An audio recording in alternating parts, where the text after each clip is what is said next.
মামা তোমার নামটা কি? রাকিব হাসান। তুমি হিন্দু না মুসলমান? মুসলমান। আটটা মুট করো, তোমারে কয়টা কথা কইয়ে দিয়ে যামু। অবশ্যই কথা কয়টা যদি সত্য হয় হাসা বলবা তো? অবশ্যই। মিথ্যা কইলেও কিন্তু আল্লাহর কাছে ঠেকা থাকবা। না মিথ্যা বলবো না। তুমি যেই দল সাপোর্ট করো সেই দল 36 বছর পরে ওয়ার্ল্ড কাপ পাইছে, কথা ঠিক না বে ঠিক? ঠিক। রাগ করলা? না রাগ করি না। তুমি যেই দল সাপোর্ট করো সেই দলে যেই সেরা প্লেয়ার হয় সেই হাত দিয়ে একটা গোল দেয়, কথা ঠিক কিনা? ঠিক। রাগ করলা? না রাগ করি না। তুমি যেই দল সাপোর্ট করো সেই দলে বর্তমানে একটা প্লেয়ার ছাড়া আর কেউ খেলতে পারে না, কথা ঠিক না বে ঠিক? ঠিক।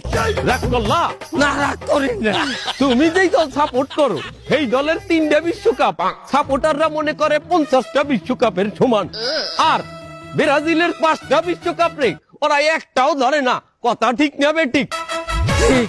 রাগ করলা? না রাগ করি না। তুমি যেই দল সাপোর্ট করো সেই দলের একটা প্লেয়ার বুড়ো হয়ে যাইবে, কেউ তোমরা ওরে ছাড়বা না, ওরে ছাড়া বিশ্বকাপ খেলবা না, কথা ঠিক কিনা? ঠিক। রাগ করলা? না রাগ করি নাই। তোরা কি রাগ নাই? রাগ করি নাই। আমার বাবা